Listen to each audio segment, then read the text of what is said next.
is the Schaefer Baseball Report, an inside look at America's pastime. From Little League all the way to the big leagues. Now here's your hosts, former Major League infielder Jeff Schaefer and Tommy the V. Viola. Well, we want to welcome everybody to number 39, Schaefer Baseball Report podcast. Andrew One Tool Zike is with us as usual, and on the phone on our very first call-in, because we got all new equipment, is my former college teammate Rick Furr, and Rick forwarded me over his resume last night, or it's his bio, and it's, you know, I was talking to Rick the other day on the phone, and I said, you know, we talk all the time, but what the heck are you doing, you know? And you know, I know he's done a lot since we were in college together, and so I got it this morning, and I started to read through it, and it's like, holy cow, this guy's done a little bit of everything, and knew I wanted to bring him on because of the subject that we're gonna discuss. And basically, you know, scholarships in college baseball is primarily our topic today. But you know, Rick's got 25 years of working experience in professional baseball between college, you know, sports broadcasting. Now he's media, corporate and marketing executive, and he's done a lot of political consulting and raised a lot of money for the Republican Party. And he's interesting. He was spoke for us, and he actually pinch hit for Mark Chiardi at our home plate gala this year. And I was stressing a little bit, you know, because Chief was out in California with the fires, and he wasn't going to make it. And it was last minute. We got a call at 3:30 in the morning of you know, the day of the gala, and I was like, oh, what are we going to do? And Chief said, you know, have Furr do it. He'll, you know, he'll do fine. He'll do great. And nailed it. He nailed it. And on top of it, he threw Chief underneath the bus, telling him that he didn't show up because he went to his 30th Chippendale reunion. That was perfect. that was class. So I want to say hello to my friend and former college teammate at University of Maryland, Rick Furr. Rick, welcome. Hey, thank you, Jeff. I appreciate it, man. I really appreciate you having me on your show. And Andrew, it's nice to meet you. And I look forward to talking to you guys and find out what you guys want to talk about, and take it from there. Yeah. So, you know, first, you know, a couple weeks ago, I went up to the University of Maryland, and they had a panel of 6 guys that are involved in pro ball, 4 former major league guys and 2 guys, one that's left the game this year to make a career change, and then another one that's still involved and seems to be on a pretty good path to you know, possibly get a shot at the big leagues. But I had to laugh, Rick, because one of the questions that I was asked was, you know, the difference between, you know, the travel involved in college baseball now and when we played. And, you know, so the stories that I had to bring up was, you know, one of us, you know, pulling off the side of I-95 to load up the van in alcohol beverages and buy bottle rockets so we could have bottle rocket wars up and down I-95. So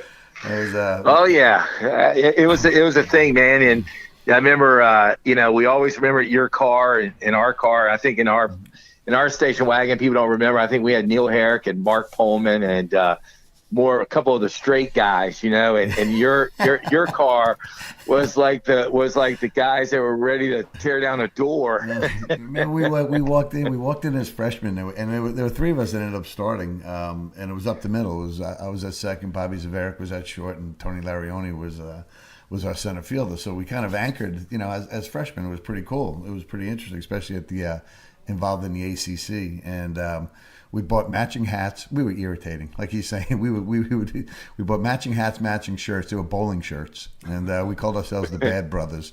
And we pissed you guys off pretty good, but it was. Yeah, no, you guys. I mean, you know, the one thing about it was that I bet you that, you know, you stop and think about like our times when we were at Maryland, and, you know, 4 in a hotel room, and you know, I'm talking about not Holiday Inns or, you know, Holiday Inn Express. I'm talking about like Motel 6s, you know. Yeah, they were dumps. Yeah, they were dumps. But we had good times, and we made it work. I remember and getting our, you know, what did we get, $7 a day maybe to eat off of, or something crazy. Yeah, I just, you know, it was, we had, you know, my junior year and your freshman year, I think our team struggled a little bit, but my senior year and your sophomore year, we really had a really good ball club, and you know, we didn't lose a game at home, and we had I think we had a really strong team. We just needed maybe 1 or 2 more pitchers, but defensive wise, you know, Ewan Zaverick was you guys were like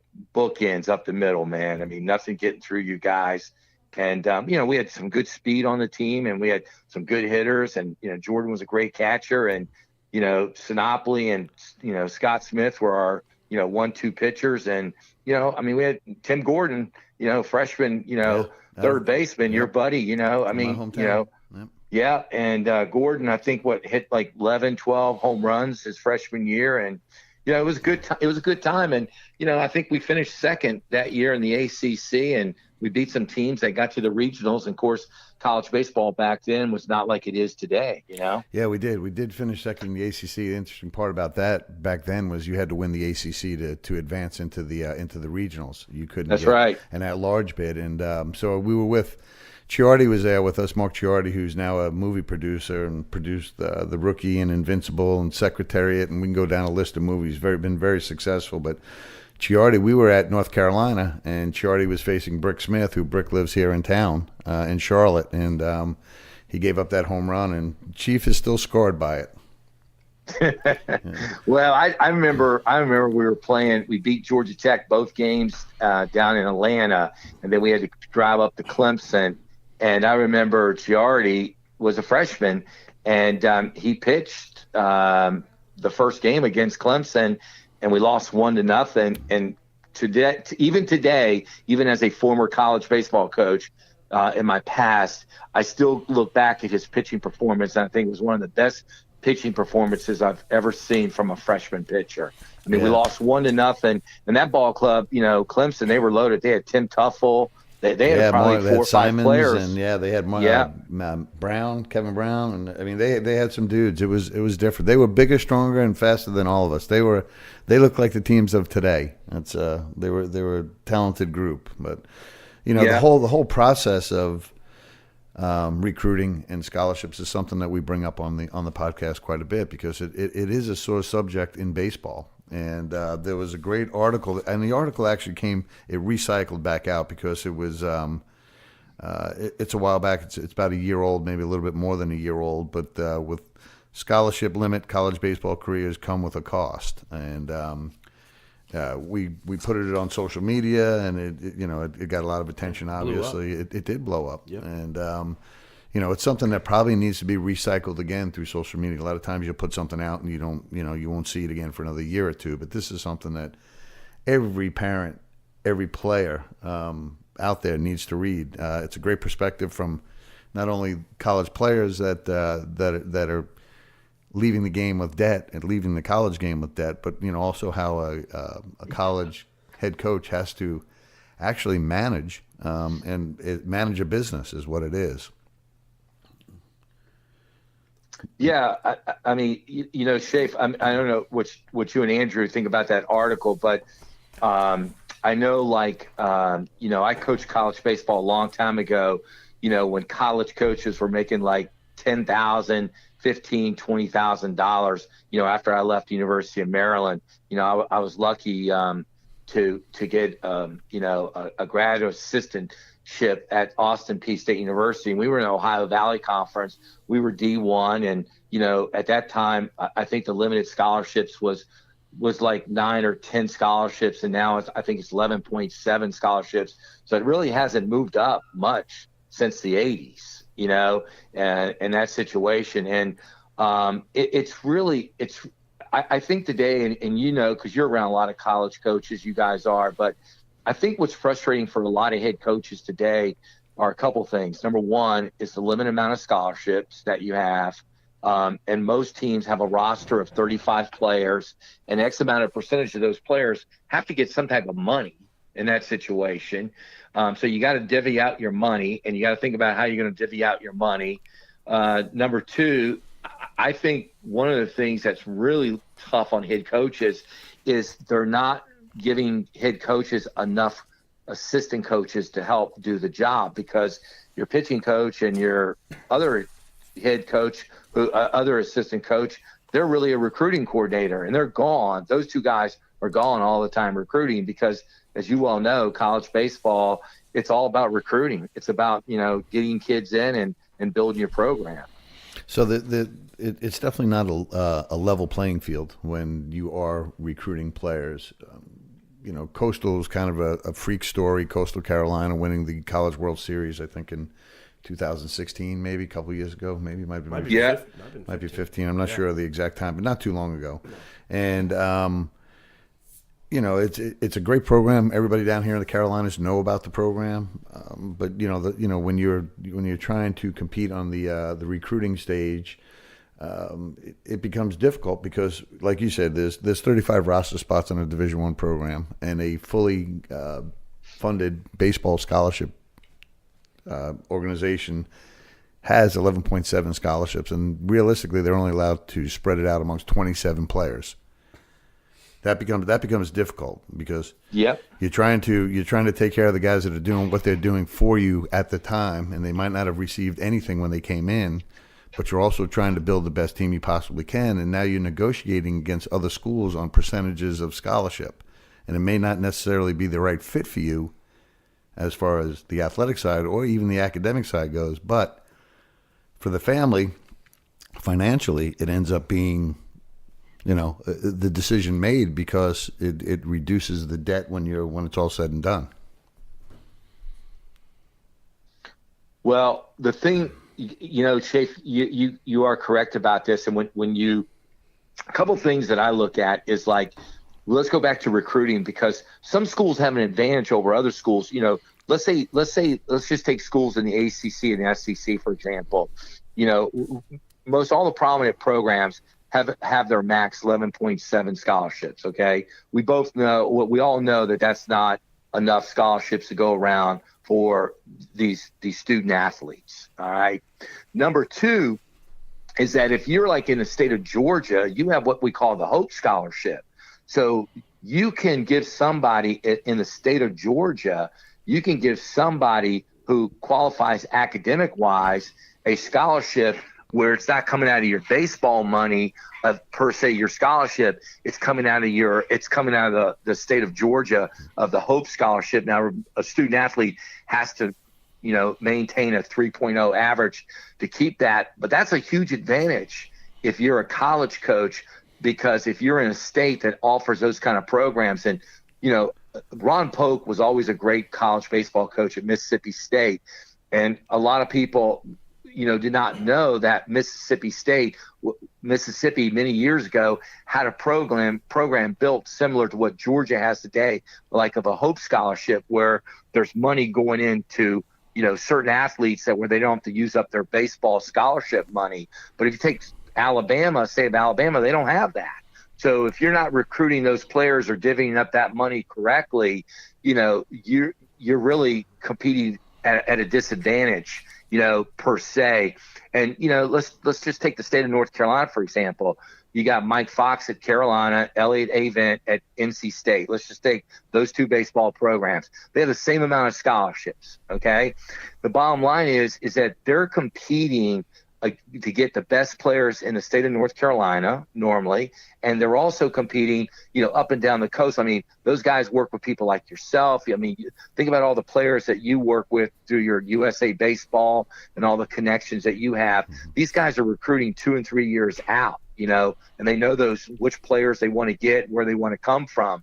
But the thing that people don't understand is that if I go to the University of North Carolina and I'm, let's say, a shortstop or a second baseman, I'm going to get some money. I'm not going to get a full ride. If I don't have good academics or whatever, I'm going to get some money.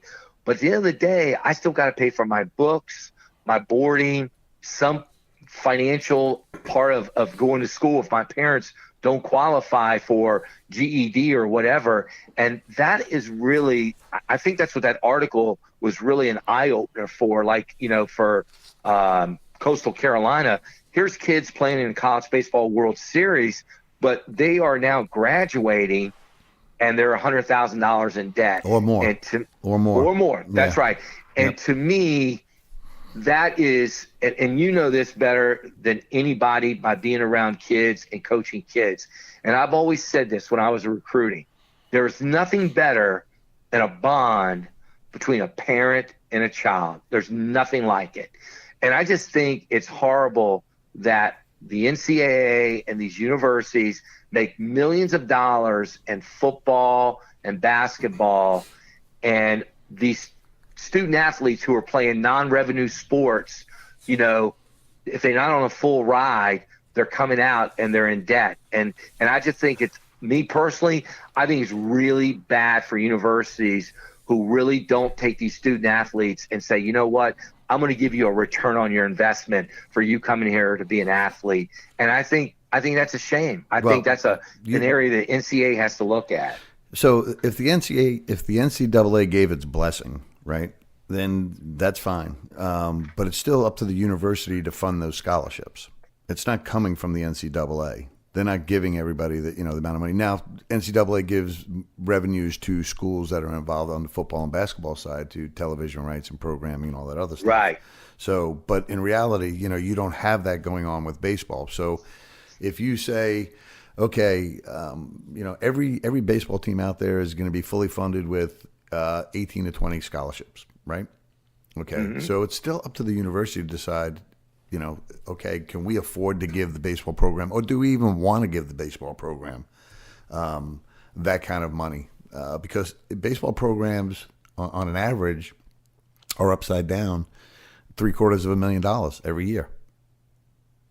Mm-hmm. So you're battling.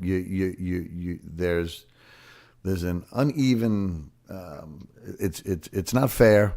One, that we don't get the scholarships, but two, on the other side, can every university, fund a fully funded program if it was 18 to 20 scholarships, or if you put everybody on a scholarship?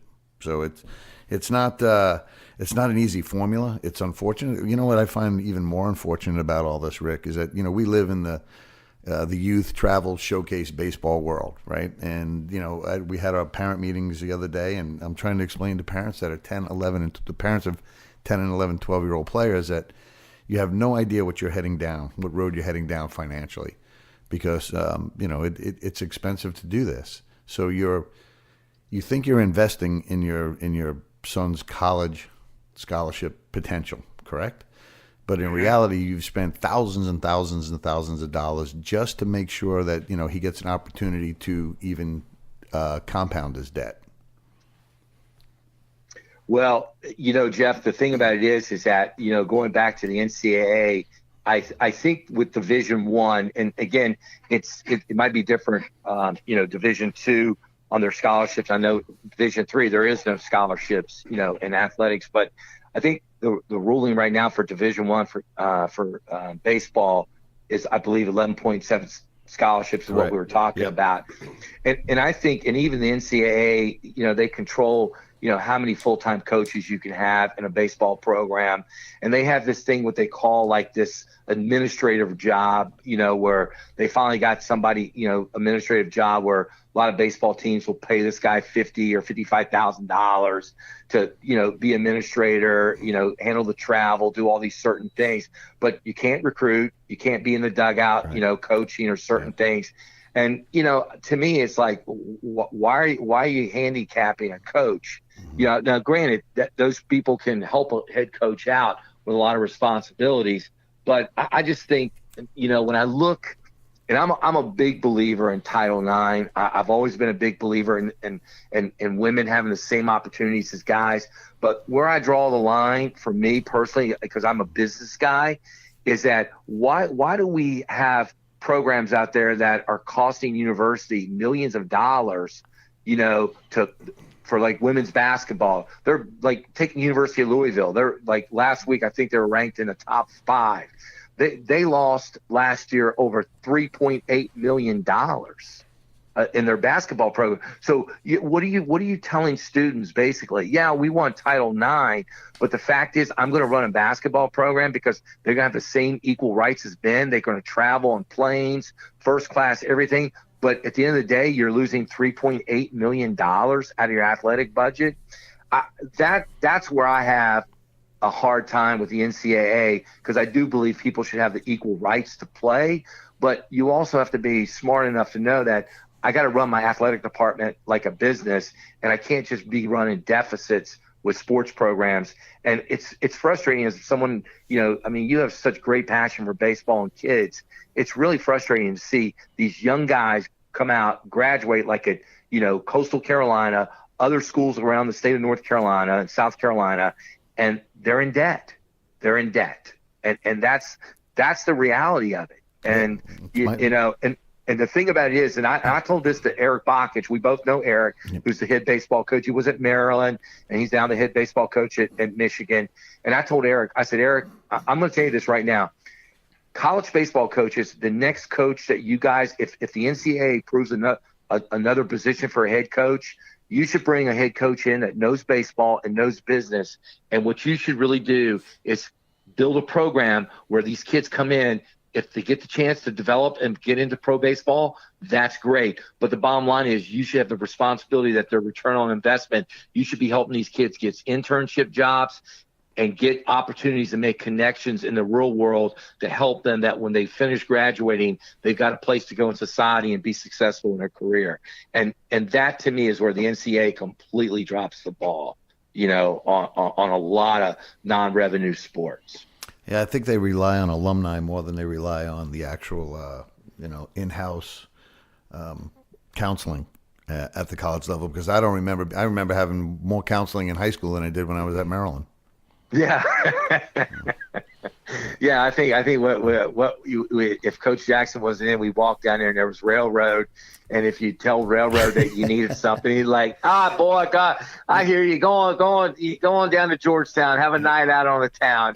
You'll be all right. So for people to understand, Railroad Ray Ruffing, and he was a cousin of one of the greatest pitchers, in their era in Red Ruffing, but Rode was a retired Baltimore cop that was shot like 3 times. So and his diet was he would go from Coors to Coors Light. That was his diet. So it's we had some interesting characters there, but we did have Jim Flack there for a while as a college professor that just came out and volunteered because he loved it. But it is a different thing. One of the toughest pieces is these kids dream about playing professional baseball, and they go in, they have to make a choice. Some of these kids have the ability to get drafted out of high school. And, if they really analyze the situation, they may get $50, $100, $250,000, right? After taxes, they're sitting with X amount of dollars. They choose to go to pro ball. They're out of pro ball. When they're done, what do they do with their money? Probably go back to college. So, it's a vicious cycle, and it's a cycle that just, it's not even a cycle. It's a one-way street with a dead end. Unless your families have prepared to pay for college, you're going to come out of there in debt. So what do you think's the solution? There is. It's tough, right? I mean, listen, Rick and I could probably spend hours with several baseball people and just kind of go through this and not come up with the one solution to fix it. But right. The truth of the matter is, it is a tough road to be a student athlete in college. You really have to focus on your academics, and hopefully that's your priority, because the odds of playing professional baseball are slim to none. And the odds of playing professional baseball, once you're in professional baseball, the odds of getting to the big leagues are almost nil. I mean, it's difficult. So, you're chasing this dream. It's not college football, or it's not college basketball, where if you are that guy, you're going to get a chance. You're going to jump out, and you're going to be into the league right away, and you're going to get better money than if you're signing a minor league contract and trying to climb through the thing.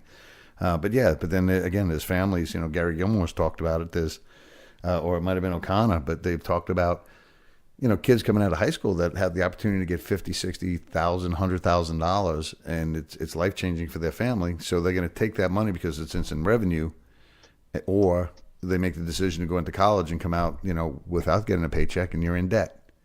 So it really is. There is no. I don't know what the solution is. It's there's economics to it. There's emotions to it. There's a lot of different pieces.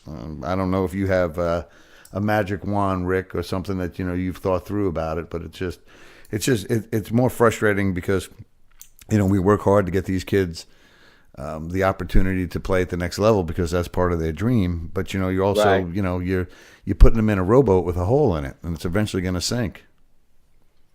Well, it is. And Andrew, that the question you ask, and I think it's a great question. When I look at college baseball today, and I look at the travel showcase teams and how baseball is played, and if anybody that knows has seen the transformation of baseball, is Jeff Schaefer. He's lived it, he's done it, he's been in it, for many, many years.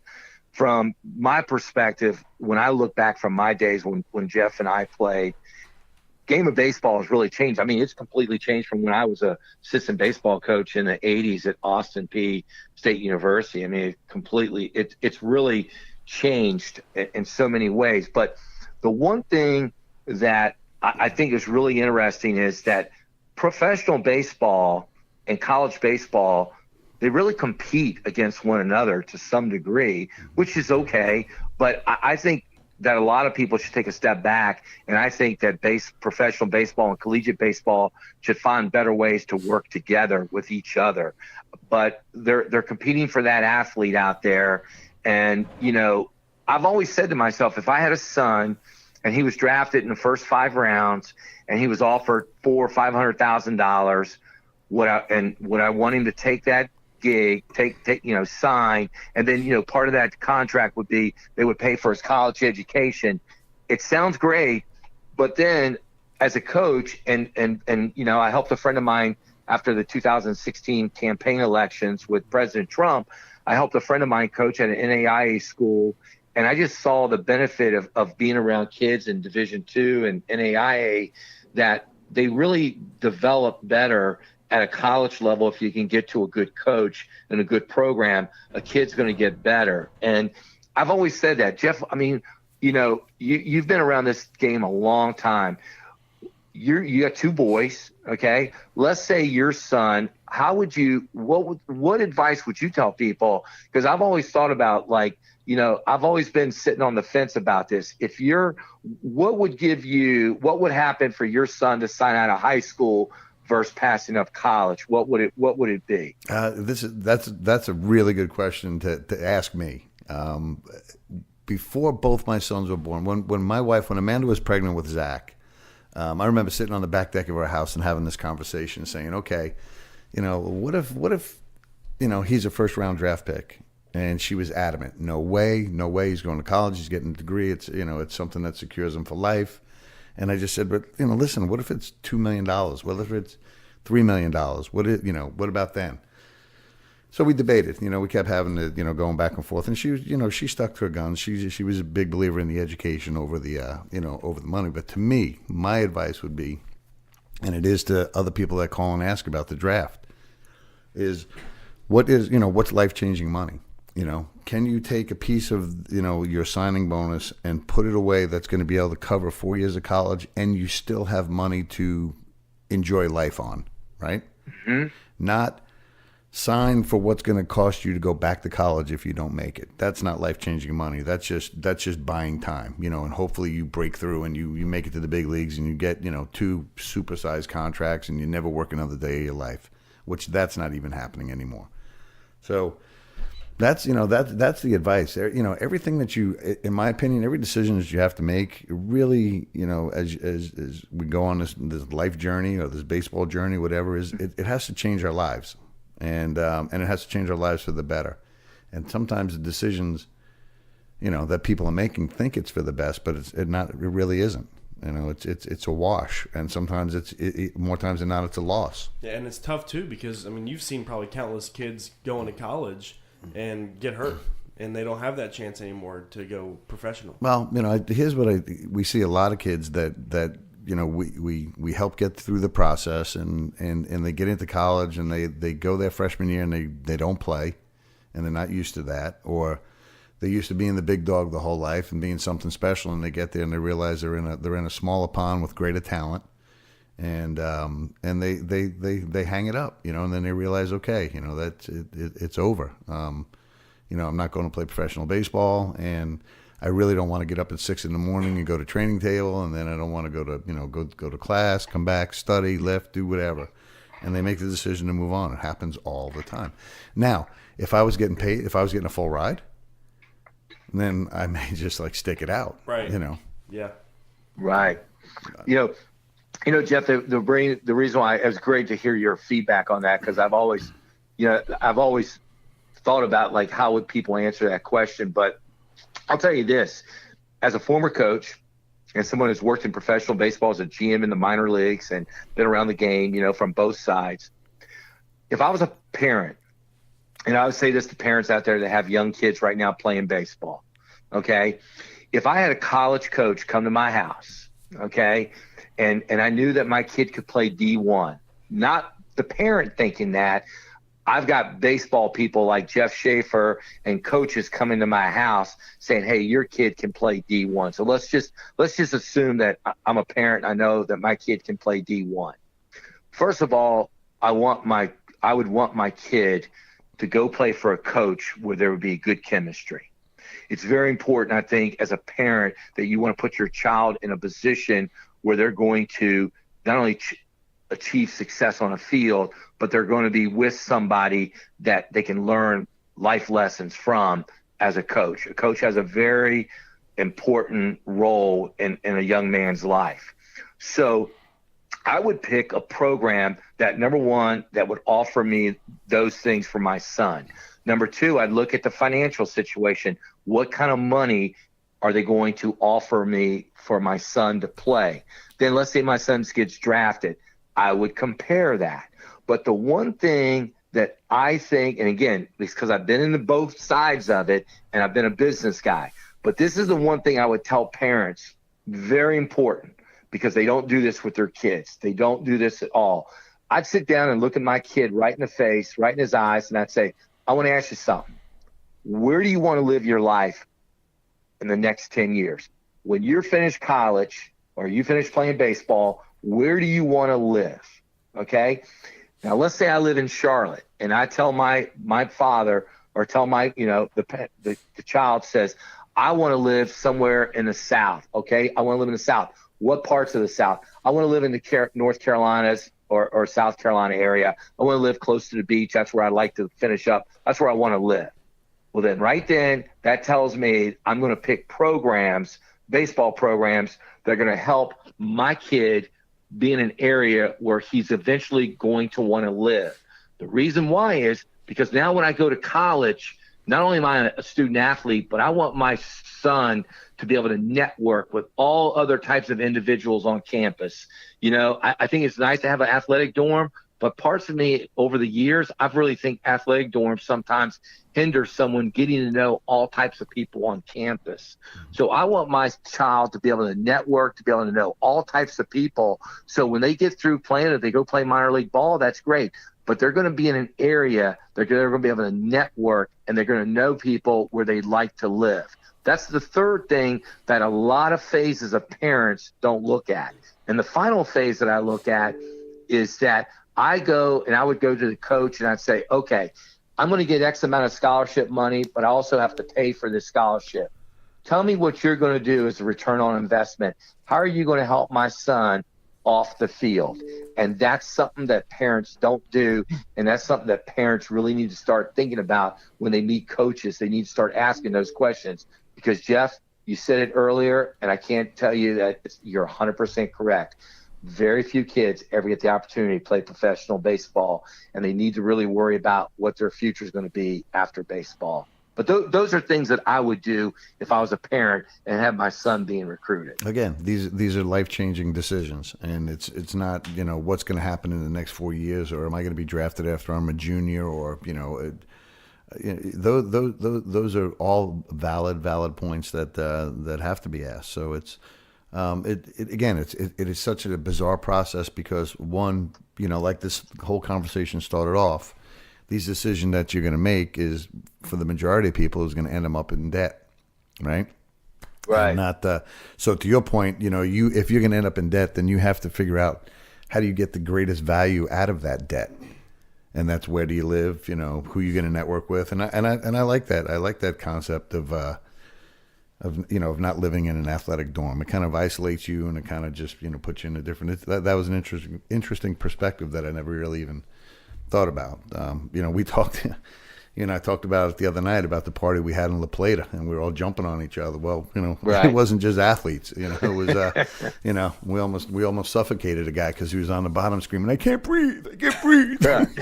Right. But it was a good time, and it was not in an athletic dorm, and that's, we laughed also when we were at the gala about living in Ritchie Coliseum, which that was a tremendous experience because not only did usually, you hang with the athletes that you play with for 4 years. I mean, those becomes your network, becomes your friends. But we lived with the wrestlers that year, and I lived on the football floor in Ellicott 1 year, and definitely a different perspective on on what the value of a scholarship is, because that again, a great point is, you're going to go out, you're coming out in debt. How do you maximize that debt to benefit you once you get through? Yeah. Jeff, one of the things sometimes is in life, you see things from a different perspective, but I think people, when you use analogies or, when I always found out when I would go and talk to a parent, when I was trying to recruit their child, I'd want to see if I had a connection, with that parent, or find out, what we had in common, and, the other thing you have to look at is you might see a great player, but is that player going to be the right fit for your program? You know what I'm saying? So the thing is, though, is that today, I guess it's through life, what you've learned in life is that I just go and I just say to people all the time, it's like people come up to me and say, I want to get a job in sports. I want to work in sports marketing. This is what I want to do. And then I say, well, first of all, what sport you want to be in? What do you want to do? There's so many different job opportunities in sports. You got to know what you want to do. But if someone has an undergraduate degree and they want to get their master's degree in sports management or whatever, I tell them right away, go to Ohio University. Go right away. And I never went to Ohio University, but Ohio University, 97 athletic directors at D1 levels went to Ohio University. So that tells me if I want to work in college athletics, Ohio University has a tremendous track record in sports management. Someone says to me, I really want to be in business. I really want to be in business and stuff. I want to be able to work, somewhere where I can run a business. I tell people all the time, then go to Wharton. Go to the University of Penn, go to Wharton, get your MBA at Wharton. And I don't know what it is. It's kind of like the way I tell people, and I don't want to, I don't want to promote you on your own show, but I tell people all the time, if I had a kid in the Charlotte area, if I had a young man that was playing baseball, I'd say, you don't need to go anywhere else. Go talk to Jeff Schaefer, because he's done it and he's lived it. And the bottom line is that's what parents have to also start realizing, is start utilizing and go to resources that if you want your child to be the best or be a part of something, go and to the places where they can benefit the most. And I'm a big believer that if you want to do something in life, you go to the top and you start from there. And why go to the bottom and go to the bottom? Go to the top and start from there. That's always been my philosophy. We appreciate you saying what you said, and yeah, we deal with it all the time. I mean, we think that we do things, at a different level with different perspective, and obviously, in a classier way. We hope. We work hard every day to be that organization, and but you're not always dealing with. With people that want to think beyond a certain point or have the abilities to get beyond a certain point, which is fine. I mean, it's we compete, and we're okay with competing. We've done it our whole lives, and I've done it my whole life. Yeah. You've done it your whole life, and it is reality. It is business. It is it's you're constantly doing something to try and to be better or to win, and we try and do that in here. So thank you for that. Yeah, I appreciate it. Yeah, well, Rick, it's been phenomenal. Your insight is always twofold. It's deep, and it's always entertaining, and there's a lot of value to everything that you said today. And I appreciate the time, and listen, I appreciated the time. We have other stories we could have told about being at Maryland, but Oh boy, that's save those for right now. Yeah. We could. I was going to ask you one question. If you did tell the baseball team where you all had waffles at, but yeah. Well, I didn't. I think they would probably ask you what restaurant. Yeah, that's getting buried in the coffers right there. That one goes to the grave with a lot of us, doesn't it? We can get a good chuckle out of it, but let everybody figure it out. But somebody listening out there is like, okay, what oh, listen, the Sinopoli brothers are all over that one. They're all over that one. So, yeah. But Rick, thank you, Jeff, man. Listen, appreciate man, it. I appreciate it, brother. What you're doing for us with UDACF and our Not Whole Foundation as well, trying to get involved and help us out in fundraising there. That project is near and dear to us, and it's to me, that's going to be the legacy that I get to leave behind. Not what we've done on the field or in uniform, or it's what we've done for others. And you deserve a chance. And Not Whole Foundation and our facility up there is one of those things. And thank you for being a part. Thank you for being a part of our gala. And we should do this again. What do you think, One Tool? Maybe next week, Nah. Yeah. Yeah. No. So. Hey, well, Schaefer, I just tell you and Andrew, thanks a lot. It's great being on y'all's show. You do a great job, and I tell people out there all the time, if you have a son and you want to think about him playing baseball, give yourself all due diligence and go talk to Jeff Schaefer. You never would have said that if you had a daughter, though, would you? What's that? No. No. But you know what? Things might change now because you know what? You've had two daughters in your life. Yeah, no.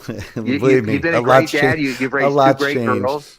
Yeah. So you talk about influences, that we've had, and so our greatest influences have been coaches, really. Outside of our parents, right? Because that's what we've been around, and I hope.